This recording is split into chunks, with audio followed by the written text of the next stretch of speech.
My mother's annual Peony Festival party was the undisputed social event of the season in the Oak Haven Historic District. Every June, our sprawling backyard would be transformed into a sea of pastel-colored linen. The air thick with the scent of 1,000 blooming peonies, the clinking of champagne glasses, and the low, self-satisfied hum of my family's pride. It was a beautiful party, a perfect party, and for me, it was my annual performance review, a tribunal where I was consistently, and with a great deal of loving pity, rated as fails to meet expectations.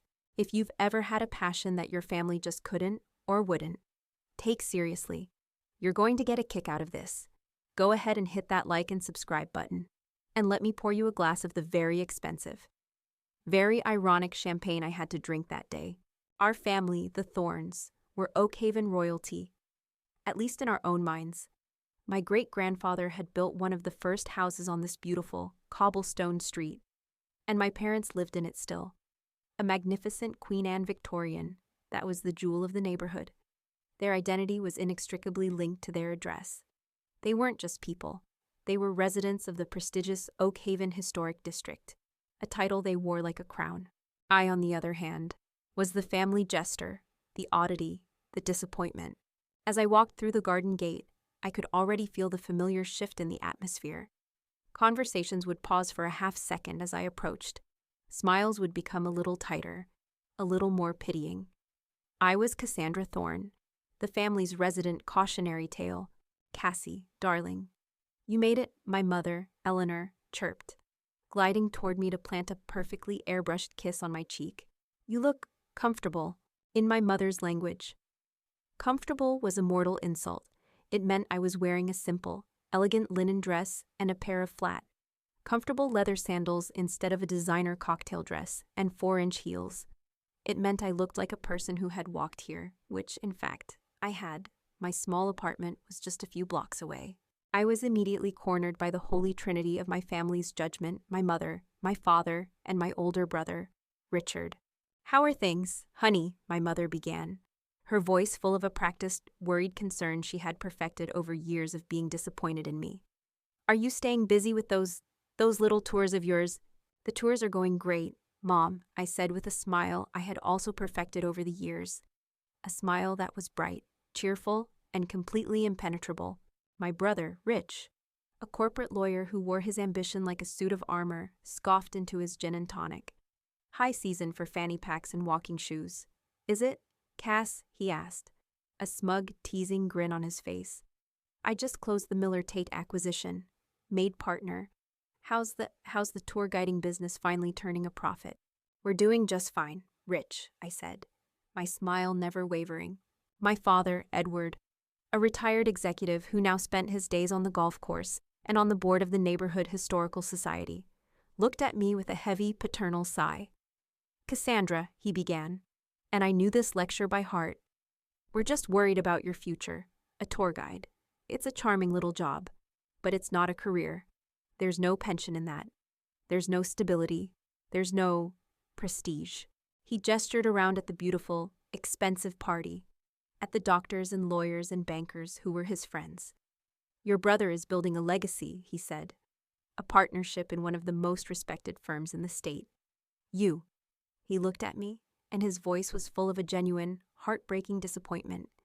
You have a doctorate in historical preservation from Yale, for God's sake. You could have been a tenured professor at a top university. You could have been a museum curator. Instead, you're telling ghost stories to tourists for tips. I just stood there, and I nodded, and I smiled. I let their words, their pity, their complete and utter misunderstanding of my life wash over me. It was easier than arguing. It was easier than explaining. And, as I would soon find out, it was so much more satisfying in the long run. They thought they knew my story. They thought my life was a sad little tale of wasted potential.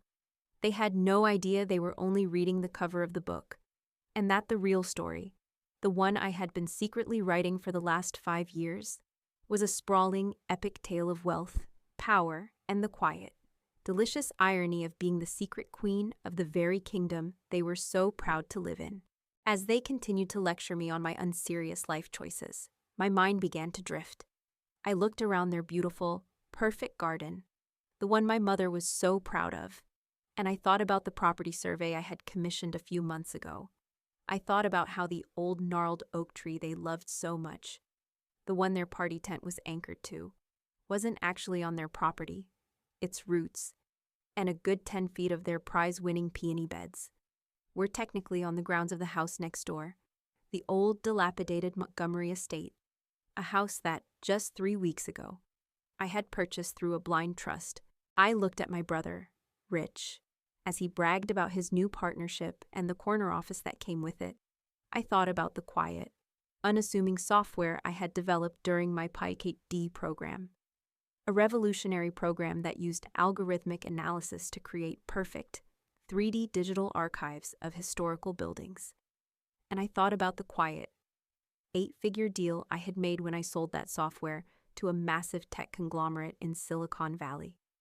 A deal that had made me, the poor tour guide, wealthier than my entire, success-obsessed family combined. And I looked at my father as he talked about legacy and prestige and the importance of preserving the character of the Oak Haven Historic District. And I thought about the Oak Haven Preservation Trust, the private foundation I had created with my fortune. I thought about the 32 historic properties in this very neighborhood that my trust had quietly, anonymously, purchased over the last 3 years. The crumbling Victorians, the neglected brownstones, the beautiful, historic bones of this neighborhood that the wealthy residents like my parents were happy to live in, but unwilling to invest in saving. He was the self-appointed guardian of Oak Haven's prestige. He had no idea I was its secret. And now majority, owner. They were lecturing me on financial stability while standing on a lawn that was partially mine, in a neighborhood I was slowly, methodically, and very, very quietly buying. "I'm happy, Dad," I said, cutting through his lecture with a quiet, simple statement that I knew would frustrate him more than any argument. "And the business is doing very well. That's stable enough for me." He just sighed again, that heavy, disappointed sigh that had been the soundtrack to my entire adult life. He and my mother exchanged a look that said, "She's a lost cause, but at least she seems happy in her own little world." I excused myself from the conversation, murmuring something about needing to get another drink. I left them there, shaking their heads in loving, pitying unison, and I took a walk. I slipped out the side gate of their garden and onto the quiet, cobblestone street. The late afternoon sun cast long, dramatic shadows. I walked past the beautiful old houses, their slate roofs and intricate woodwork, a testament to a bygone era of craftsmanship. I loved this neighborhood with a passion my family could never understand. They loved it for its address. I loved it for its soul. I passed the old bakery on the corner, a beautiful 19th century building that had been sitting vacant and decaying for a decade. My trust had closed on it last month. I had already hired a master craftsman to begin the restoration. I was going to turn it back into a working bakery, a heart for the community. I walked past the old public library, a beautiful Carnegie building that was falling into disrepair. I was in secret negotiations with the city to fund a complete, multi-million-dollar restoration. This was my hobby. This was my unserious life. My family thought I was a tour guide because they would sometimes see me out on the streets, leading a small group of people, talking about the history of the architecture. They had no idea that my little company, Oak Haven Historical Tours, was just the public face of my real work. It was my way to stay connected to the stories of these buildings, to gauge the state of their decay, to be the eyes and ears of my own secret, benevolent empire. They thought I was the court jester. They had no idea I was the queen. And I had a feeling that, very soon, the time for my quiet, anonymous reign was about to come to a very loud and very public end. I walked away from the party, leaving the sound of the string quartet and my family's polite, pitying laughter behind me. The late afternoon sun cast long shadows down the cobblestone street, and the air was sweet with the smell of my mother's peonies and freshly cut grass. I walked, my hands in the pockets of my linen dress, and I felt a profound, almost serene sense of detachment. They see a tour guide, they see a failure, they see their quirky, academically inclined daughter who had wasted her potential on a charming hobby. They had no idea that this entire neighborhood, these quiet, tree-lined streets, these beautiful, historic buildings, they were the pages of my secret ledger, and the story of how I came to own them began years ago. Not with a tour, but with a problem. My family's narrative of my life was a simple, and in their eyes, a tragic one. I was the girl who had chosen books over a balance sheet after getting my undergraduate degree in history. I had horrified them by announcing I was going to pursue a doctorate in historical preservation at Yale, another 6 years of school here in My father had asked, his voice full of a weary disbelief. "Cassandra, your brother is already a junior associate at his firm. When are you going to start your real life?" My real life, in their view, was a straight, predictable path, a respectable, high-paying job, a husband with an equally respectable job, and a house in a good neighborhood. My choice to disappear into the dusty, arcane world of academia was a profound and willful deviation from that path. They saw my years in the library, my passion for research, as a kind of prolonged, irresponsible childhood, a refusal to grow up and face the real world. What they didn't see was the fire. During my doctoral research, I was working with the archives of a 19th century architectural firm. I spent months in the basement of the university library, poring over vast, crumbling blueprints, delicate vellum sheets that were disintegrating in my hands. I was trying to reconstruct the design of a building that had been lost to fire a century ago. It was a frustrating, impossible task. The ink was faded, the paper was torn, and entire sections were missing. The building, and the genius of the woman who had designed it, a forgotten pioneer of her time, were turning to dust. That frustration became an obsession. There had to be a better way. I started spending my nights not in the history library, but in the computer science lab. I had always had a knack for coding, a logical, puzzle-solving part of my brain that my family knew nothing about. I started to wonder, what if I could teach a computer to see the ghosts in the machine? What if I could write a program that could scan these damaged, incomplete blueprints, analyze the architectural style, and use an algorithm to intelligently and accurately fill in the missing pieces, creating a perfect three-dimensional digital model? The idea was insane. My thesis advisor, a kind but deeply traditional academic, told me it was the stuff of science fiction. "Focus on your dissertation, Cassandra," he'd advised. "Don't get distracted by these flights of fancy." But I couldn't let it go. For the next 3 years, I lived a double life. By day, I was the diligent PhD candidate, writing my dissertation, but by night, I was a mad scientist, fueled by coffee and a burning conviction, teaching myself advanced coding and building my software from the ground up. I called it Archivist. The first time it worked, it was 3 in the morning in the humming, silent computer lab. I fed the program the fragmented, damaged scans of the burnt-out building's blueprints. For an hour, the computer just churned, processing the data, and then an image began to render on the screen, a wireframe model at first, then a fully realized, textured, three-dimensional building, the lost masterpiece, resurrected from the ashes of history in a cascade of perfect, beautiful code. I just sat there and wept. The story of what happened next is the part my family would never believe.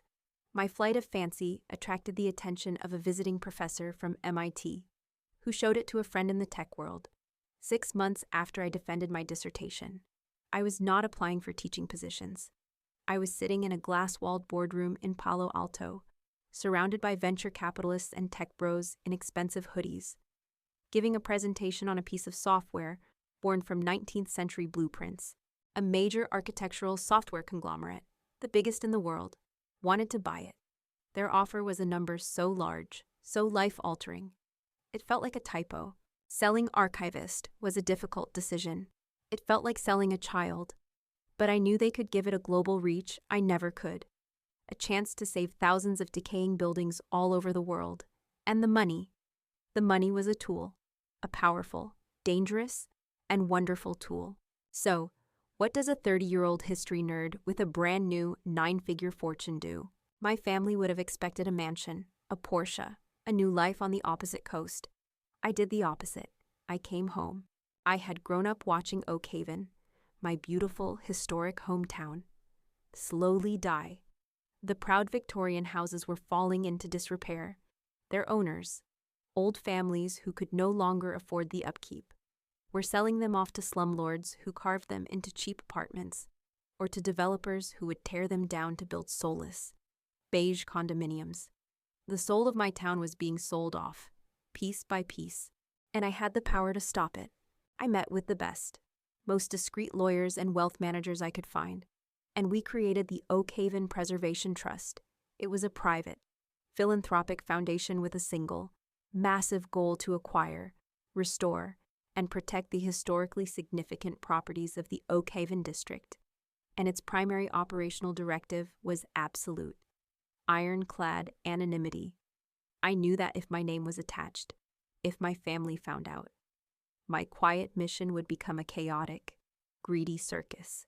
And so, my secret life began. My lawyers set up a series of anonymous, numbered LLCs, and we started with the lost causes, the most dilapidated, forgotten buildings that no one else wanted. We bought them at auction. We bought them from the banks. We bought them from desperate owners who were thrilled to get any offer at all. For 5 years, I played a quiet, strategic game of Monopoly, using my real, invisible money. And I was winning, slowly, methodically, property by property. I was buying back my town's soul. The old, fire-damaged bakery on the corner. The block of row houses that had become a haven for squatters. The beautiful, decaying Montgomery estate right next door to my parents' house. It all became part of the trust, part of my collection. And the tour guide job that was my cover. And my joy. I had started Oak Haven Historical Tours as a small, one-woman operation. It was a real, legitimate business. But its true purpose was twofold. First, it was the perfect excuse for me to be seen walking the streets every day, studying the architecture, taking notes on the condition of the buildings. I was the general, doing my own reconnaissance on the battlefield, in plain sight. Second, I genuinely loved it. I loved telling the stories of these houses, of the people who had lived in them. It was my way of keeping the history alive, of connecting with the soul of the place I was trying to save. My family, of course, saw only the surface. They saw their brilliant, Yale-educated daughter, a woman who could have been anything, and they saw her wearing comfortable walking shoes and telling stories to fanny pack-wearing tourists for what they assumed was a meager, tip-based income. They saw a failure, a tragedy, a hobby. I walked the familiar, cobblestoned route of my own tour. The late afternoon sun warm on my shoulders, I passed the bakery. The restoration was almost complete. The new, period-accurate windows had just been installed, their glass gleaming. Soon, the smell of fresh bread would be on this corner again for the first time in 50 years. I passed the Montgomery estate. A crew from the best restoration company in the state was already on site, carefully stabilizing the foundation. I was not just a tour guide. I was a builder, a preserver, a guardian. I ended my walk on a small, grassy hill at the edge of the district, a place that offered a perfect, panoramic view of Oak Haven as the sun began to set. The slate roofs of the old houses glowed in the golden light. I could see the lights of my parents' party twinkling in their backyard. They were all in there, drinking their expensive wine, living in their prestigious neighborhood, feeling so proud of themselves, so superior, pitying their poor, failed daughter. They saw a hobby. I was building an empire, not an empire of money for money's sake, an empire of memory, an empire of beauty, an empire of history. And I was its quiet, unseen, and very, very happy queen. The quiet satisfaction of my secret life, my benevolent, anonymous reign over Oak Haven, was not destined to last. The world outside my carefully constructed bubble of research and restoration was about to come crashing in, and ironically, it was going to force my family and me onto the same side of a battle, even if they had no idea we were fighting under the same flag. The news broke in the local paper in late September. I saw the headline on the front page as I was getting my morning coffee at the small, independent cafe I adored, a cafe whose beautiful, 19th century building my trust had purchased and restored 2 years prior. Apex Global Properties proposes luxury hotel in heart of historic Oak Haven. My blood went cold. I read the article, my heart sinking with every word. Apex Global, a massive, soulless, international development corporation known for its cookie-cutter glass and steel monstrosities, had made a formal offer to the city. They wanted to purchase the entire, dilapidated block at the intersection of Chestnut and Main, the historical, geographical, and spiritual heart of our district. Their plan was to demolish the 6 historic, but currently vacant, buildings on that block and erect a 10-story, 200-room luxury hotel, complete with a rooftop bar and a designer boutique shopping center. It would be a stake through the heart of Oak Haven. The hotel, with its modern, brutalist architecture, would be a visual cancer in the middle of our quaint, Victorian streetscape. The influx of traffic, of tourists who didn't care about the history, of the inevitable chain stores that would follow, it would destroy the quiet, unique, and fragile character of the neighborhood I had been working so hard to save. I felt a surge of cold, protective anger. They were not just threatening a piece of real estate. They were threatening my life's work. They were threatening my home. Of course, there was one rather significant detail the newspaper article got wrong. Apex Global had made their offer to the city, assuming it was a simple matter of zoning and public approval. They had no idea that the city didn't own that block. I did. Every single one of those 6 decaying, beautiful, and historically priceless buildings belonged, free and clear, to the Oak Haven Preservation Trust. The entire battle was to be fought on my land. I knew this would galvanize the community, but I was not prepared for who would end up leading the charge. My family, naturally, was apoplectic, but their outrage was rooted not in a deep love for historical preservation, but in a panicked, visceral fear of their property values declining. A massive hotel next door was not part of the prestigious image they had so carefully cultivated. Within a week, they had sprung into action. My father, Edward, who had been bored and restless in his retirement, found a new, glorious purpose. He and my brother, Rich, along with a few of their equally self-important neighbors, formed the Committee to Save Oak Haven. My father, of course, was elected chairman. My brother, the corporate lawyer, appointed himself as the committee's chief legal counsel. They printed flyers with angry, alarmist slogans.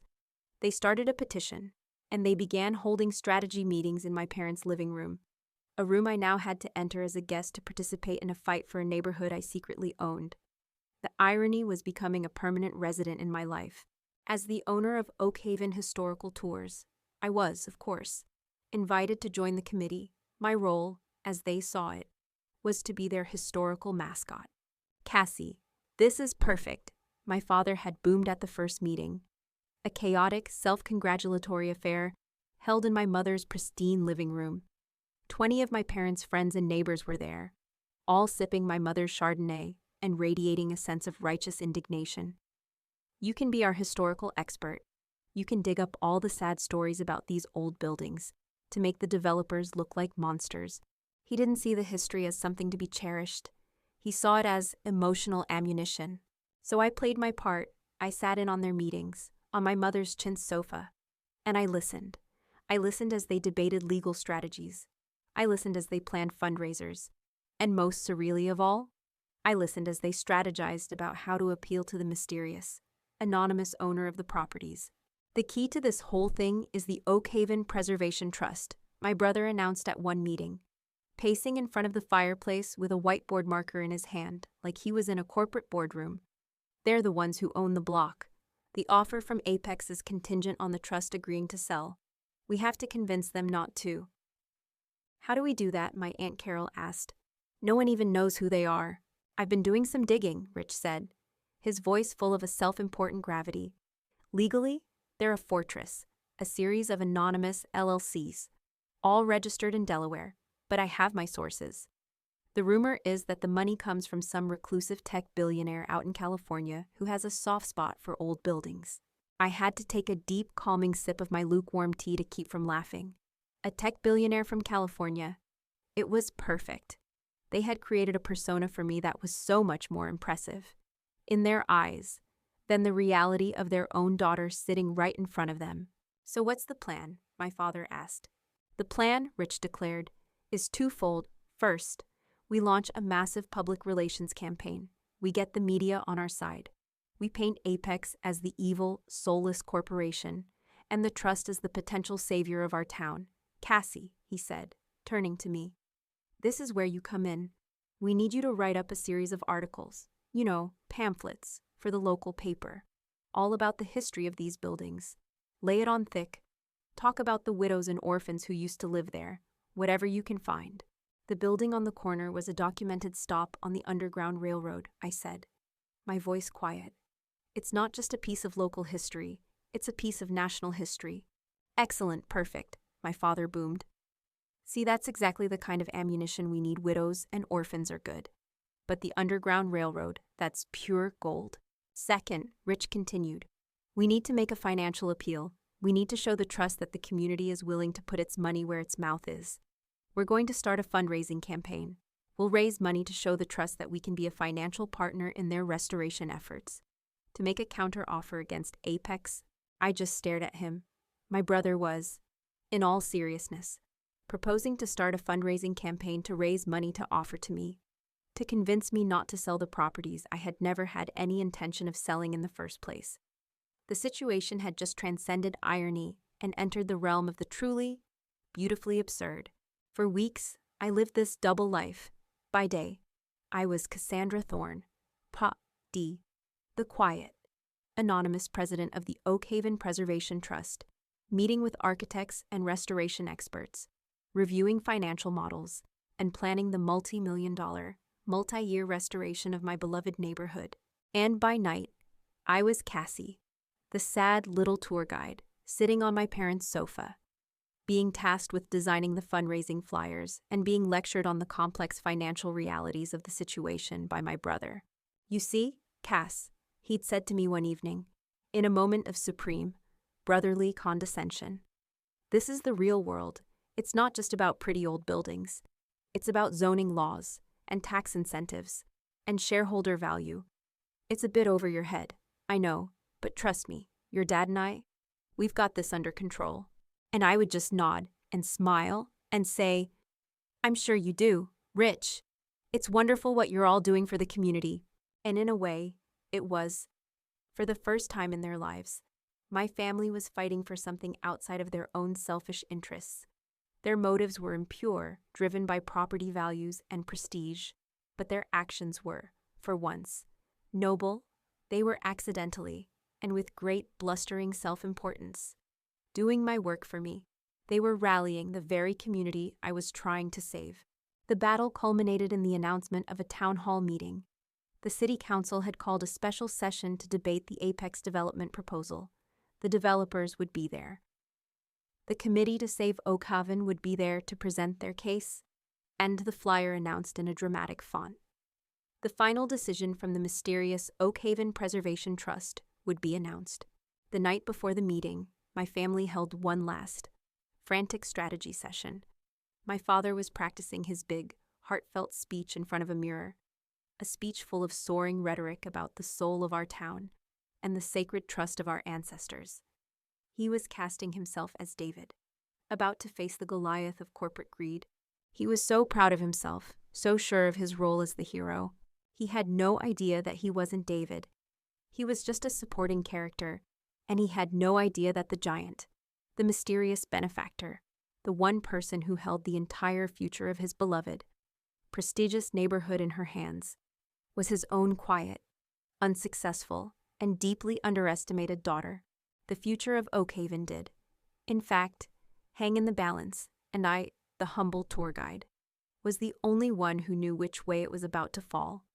The night of the town hall meeting felt like the opening scene of a courtroom drama. The venue was the old, cavernous auditorium at the local high school, a place that smelled of dusty velvet curtains, floor wax, and a century of stale teenage angst. It was packed to the rafters. Every seat was filled, and people were standing 3 deep along the back walls. The air was thick with a tense, combustible mixture of fear, anger, and anticipation. The future of Oakhaven was on trial. and the entire town had shown up to watch. I arrived alone and slipped into a seat in the very back row. My family, the esteemed members of the Committee to Save Oak Haven, were all sitting in a reserved section at the front, looking important and solemn.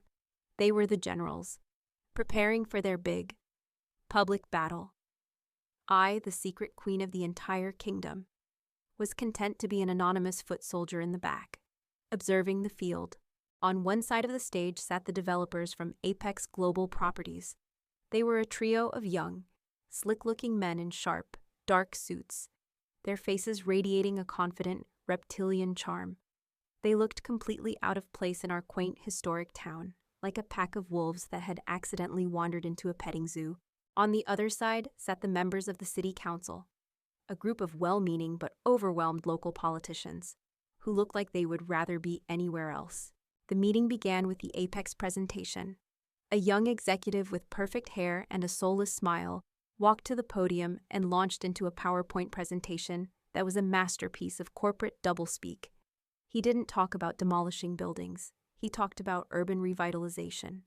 He didn't talk about a 10-story hotel. He talked about a dynamic, mixed-use hospitality and retail hub. He spoke of job creation and increasing the tax base, and modernizing the Oak Haven experience for the 21st century. He showed them the renderings, a gleaming glass and steel monstrosity that looked like it had been teleported from the financial district of a major metropolis and dropped, with grotesque indifference, into the middle of our 19th century streetscape. A low, angry murmur rippled through the auditorium. Someone in the crowd booed. My father, from the front row, shook his head with a look of profound, theatrical disgust. When the Apex executive finished his slick, soulless presentation, it was my father's turn. As the chairman of the Committee to Save Oak Haven, he walked to the podium with a slow, heavy gait, the walk of a man carrying the weight of his community on his shoulders. He was in his element. He adjusted the microphone, looked out at the packed auditorium, and began the performance of his life. "My name is Edward Thorne," he began, his voice a low, powerful baritone that resonated with a practiced, authoritative gravity. "But my name is not what's important. What's important is the name of this town, Oak Haven. My great-grandfather laid one of the first stones on Chestnut Street. My family has lived in this neighborhood, in the same house, for 4 generations. This isn't just a collection of old buildings to us. It is our home. It is our history. It is our legacy. It is our soul." He was good. I had to give him that. He was a natural performer. He spoke with a passion and a conviction that was, I believed, entirely genuine in that moment. He truly did love his own prestige, and by extension, the prestige of the neighborhood. He proceeded to tear apart the Apex proposal, not with data or legal arguments, that was my brother's job, but with pure, unadulterated emotion. He spoke of the small businesses that would be driven out, of the historic character that would be lost forever, of the soulless, corporate future that awaited them if this monstrosity was built. And then he came to the climax of his speech, the appeal to the mysterious, higher power. He turned his gaze from the city council and looked up, as if speaking to the heavens themselves. "And to the anonymous benefactor of the Oak Haven Preservation Trust," he boomed, his voice ringing with a desperate, heartfelt plea. "To the person, or people, who have had the wisdom and the foresight to buy up and protect the heart of our beautiful district. To you, I say this: we, the people of Oak Haven, are putting our faith in you." I felt a strange, surreal chill run down my spine. He was talking to me. He was delivering a passionate, powerful, and deeply personal appeal directly to his own daughter. And he had no idea. The men from Apex, they come with checkbooks and bulldozers, my father continued, his voice trembling with emotion. They speak the language of profit margins and shareholder value, but we speak a different language here in Oak Haven. We speak the language of community, of history, of home. Do not sell our soul to the highest bidder. Do not sell our history for a pile of bricks and glass. Stand with us. Be the guardian of Oak Haven that this community so desperately needs. Protect our home. As he spoke, his eyes scanned the crowd, and for a moment, they met mine.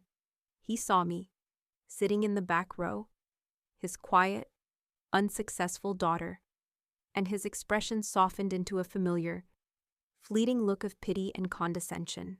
It was a look that said, "This is the real world, Cassandra. This is how important things are done. It's all a bit over your head. You poor, simple thing. But don't you worry. Your father is here, fighting the big battles for you." And in my head, a quiet, amused voice whispered back, "You are fighting this battle, Dad. Because I own the battlefield. You are a general, giving a magnificent speech, with no idea that the queen you are appealing to is sitting right behind you." He finished his speech to a thunderous, standing ovation. The auditorium was on its feet, cheering, whistling, stamping their feet. The members of the Committee to Save Oakhaven were all congratulating him, my brother clapping him on the back, my mother weeping with pride. They had won. They had won the hearts and minds of the town. They had made their passionate, powerful case. Now, all that was left was to see if the reclusive tech billionaire from California had a soul. The city council moderator, a flustered-looking woman named Mrs. Gable, finally managed to get the crowd to settle down. She tapped the microphone, her own hands trembling slightly from the emotional energy in the room. "Thank you, Mr. Thorne," she said, her voice a little shaky. A very passionate presentation." She shuffled her papers. "The council has now heard from the representatives of Apex Global Properties and from the Committee to Save Oakhaven, as was agreed. The final decision regarding the sale and subsequent zoning variance for the properties on the Chestnut and Main Block rests with the legal owner, the Oakhaven Preservation Trust." A new, more intense hush fell over the room. This was it, the moment of judgment. We had initially expected a formal, written statement to be delivered to the council by the Trust's legal counsel. Mrs. Gable continued, looking down at a note that had just been handed to her. "However, I have just been informed of a change. The founder and president of the Oakhaven Preservation Trust, who has, for professional and personal reasons, remained anonymous until this evening, has decided to come and deliver their decision in person." A massive, excited murmur went through the crowd. The mysterious benefactor was here. They were about to be unmasked. I watched my family in the front row. They were on the edge of their seats, their faces a mixture of nervous excitement and hopeful anticipation. They were about to finally meet the hero of their story, the powerful, wealthy stranger who held their future in his hands. I took a slow, deep breath. The air in the auditorium felt thin, electric. Mrs. Gable looked out at the sea of expectant faces. "And so," she announced, her voice ringing with a new, historic importance, "it is my great honor to introduce, for the first time in public, the founder, president, and sole benefactor of the Oakhaven Preservation Trust." She paused for a dramatic beat. "Please welcome to the podium, Ms. Cassandra Thorne." The moderator's voice echoed in the cavernous, silent auditorium. "The founder, president, and sole benefactor of the Oakhaven Preservation Trust, Ms. Cassandra Thorne." For a long, suspended moment, nothing happened. The name just hung in the air, a strange and unfamiliar combination of words to most of the people in the room. The crowd murmured in confusion, heads turning, trying to place the name. Who was Cassandra Thorne? Was she some wealthy philanthropist from out of state? But in the front row, in the section reserved for the esteemed Committee to Save Oakhaven, there was no confusion. There was only a sudden, profound, and deathly silence. I stood up from my seat in the back row. The sound of my single chair scraping against the old wooden floor was like a gunshot in the quiet room. Every eye in the auditorium swiveled to the back, to the source of the sound, to me, and I began to walk. It was the longest walk of my life, down the gently sloping central aisle toward the brightly lit stage. My heels made a slow, steady, deliberate clicking sound on the floor, the only sound in the entire world. I kept my head held high, my eyes fixed on the podium, on the future of my town that was waiting for me there. Out of the corner of my eye, I could see the faces of the townspeople turning to look at me, their expressions a comical mixture of disbelief and dawning comprehension. The tour guide, the quiet, nerdy history girl. Her. But I wasn't looking at them. I was looking at my family, and I watched, with a strange and distant sense of pity, as their entire world imploded in slow motion. My brother, Rich, was the first to break. His smug, confident, lawyerly expression just melted off his face.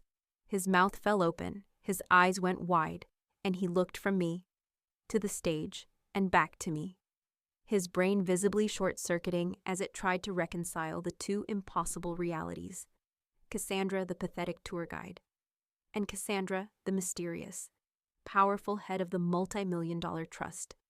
The two could not exist in the same universe. And yet, here I was, walking toward him, about to merge those two universes in a single, catastrophic collision. My mother's hand flew to her mouth, her perfectly manicured fingers pressing against her lips to stifle a gasp. Her face, which had been a mask of proud, performative concern for her community, was now a pale, horrified canvas of pure, unadulterated social terror. She had mocked me, she had pitied me, she had encouraged her friends to laugh at my cute little hobby. And now, her poor, failed daughter was about to take the stage as the single most powerful and influential person in the room. The humiliation was a palpable, physical thing. And my father, my proud, boastful, self-important father, he just seemed to shrink. His heroic, puffed-up posture collapsed. He sank back into his chair, his face going a ghostly white, the passionate, magnificent speech he had given just 10 minutes ago. The heartfelt, desperate plea to the mysterious benefactor was now a monument to his own spectacular, public foolishness. He had been delivering a sermon to a God he didn't recognize, begging for salvation from the very daughter he had spent a lifetime dismissing. I reached the steps to the stage. I walked up them. The moderator, Mrs. Gable, was looking at me with the same stunned disbelief as everyone else.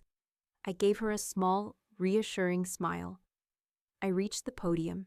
I stood there for a moment, looking out at the sea of faces.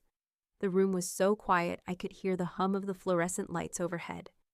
I adjusted the microphone, the small sound echoing in the silence, and then my eyes found the front row. I looked at my family, at the three frozen statues of shock and humiliation, and I began to speak. "Good evening," I said, and my voice, amplified by the speakers, was calm, clear, and steady. "For those of you in the room who don't know me, my name is Dr. Cassandra Thorne." I let the doctor hang in the air for a moment, a small, quiet assertion of a truth they had always chosen to ignore. "I am the owner and lead historian for Oakhaven Historical Tours," I continued. "And yes, as you have just heard, I am also the founder and president of the Oakhaven Preservation Trust." A new, more frantic wave of whispers erupted through the crowd. I waited for it to die down. "I grew up in this town," I said, my voice warming, filled with a genuine love that was the foundation of everything I was doing. "I have walked these cobblestone streets my entire life. I have admired these beautiful, historic buildings for as long as I can remember.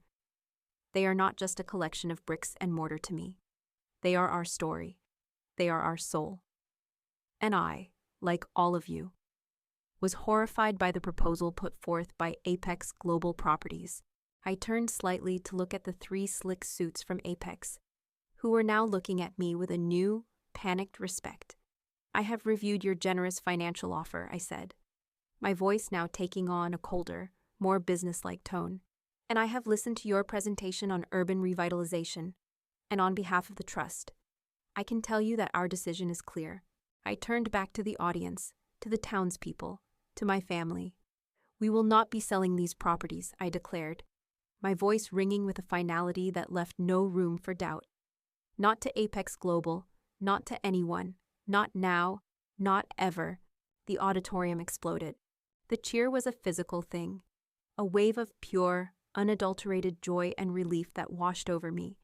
People were on their feet, clapping, whistling, hugging each other.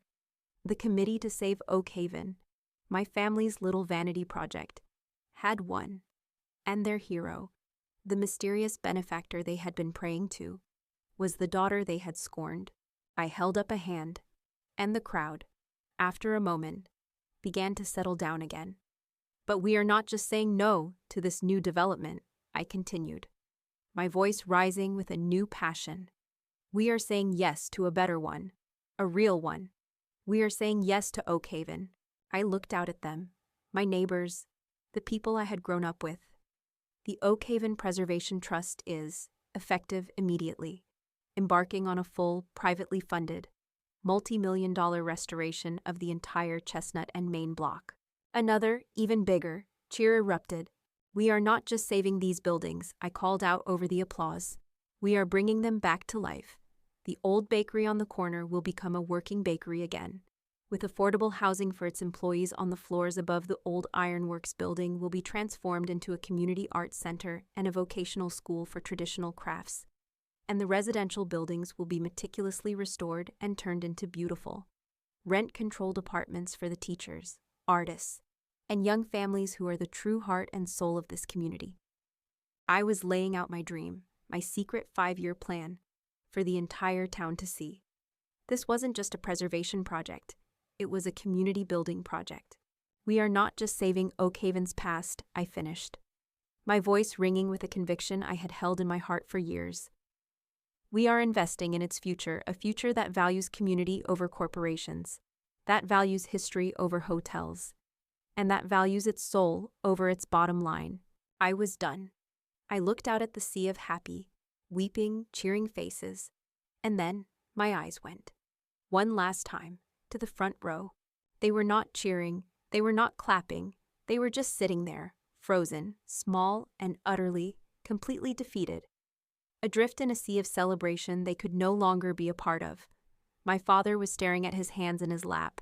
My mother was looking at me, her face a mess of tears that were not, I knew, tears of pride. And my brother, Rich, the corporate lawyer, the partner, the success story. He just looked broken. I had not raised my voice. I had not uttered a single word of accusation or revenge. I had simply spoken my truth. I had shared my vision. And in doing so, I had completely and totally destroyed theirs. I gave a final, grateful nod to the cheering crowd. And then, I walked off the stage. I didn't go back to my seat in the back row. I walked down the side steps, through a small side door, and out of the auditorium. My work here was done. I stood at the podium, my small, quiet voice echoing in the vast, silent auditorium. The words of my life's secret mission finally spoken aloud. The applause that followed my announcement was not like the polite, self-congratulatory clapping from my family's garden party. This was a roar, a tidal wave of genuine, heartfelt, and explosive joy from a community that had just been given back its future. People were on their feet, cheering, weeping, hugging their neighbors. They weren't just cheering for a rich benefactor. They were cheering for their home, for the bakery, for the arts center, for the future I had just laid out before them. I looked out at the sea of happy, celebrating faces, and my eyes, one last time, found the front row. They were not cheering, they were not standing. They were just sitting there, 3 small, frozen islands in a sea of joy. Their faces a tableau of utter, catastrophic devastation. My father, the proud, heroic chairman of the Committee to Save Oak Haven, looked like a man who had just been publicly exposed as a fool. My brother, Rich, the brilliant corporate lawyer, was staring at me, his face a mask of pale, horrified disbelief. And my mother was just weeping, her hands covering her face, not with pride, but with the profound and unbearable weight of her own social ruin. The moderator, Mrs. Gable, was trying to get my attention, probably to ask more questions, but I just gave her a small, grateful nod. And then I turned. My work here was done. I walked off the stage, not back toward my seat, but toward the quiet side door from which I had been observing. I didn't want their questions or their praise. The quiet, anonymous work had always been the real reward, but I didn't make it to the door. The moment I stepped off the stage, I was swarmed, not by reporters, but by my neighbors, the real people of Oak Haven. An old woman with kind, tear-filled eyes grabbed my hand. It was Mrs. Gable, the widow of the baker who had run the corner bakery for 50 years. "Cassandra Thorne," she said, her voice trembling. "I knew your grandmother. You have her spirit. She would have been so proud of you today." A young teacher from the elementary school hugged me. Thank you, she just kept saying. Thank you for the affordable housing. You have no idea what this means for us. They didn't see a mysterious billionaire. They saw Cassie, the quiet tour guide who had loved their town enough to save it. And their genuine, heartfelt gratitude was a validation so profound it made my own eyes well up with tears. This was the legacy my father had been talking about. And it had nothing to do with money and everything to do with this. Through the crowd, I caught one last glimpse of my family. They were trapped, surrounded by celebrating townspeople who were now looking at them with a new, strange, and questioning light. Their performance was over, and they had been exposed. I saw my father try to stand, to say something, but no one was listening to him anymore. They were all listening to me. I finally made it out of the auditorium and into the cool, quiet night air. The stars were brilliant in the dark sky. I walked the few blocks back to my small apartment, my heart full. The next morning, the dam of their silence broke, a flood of frantic, desperate communication. There were 12 missed calls on my phone, all from my mother.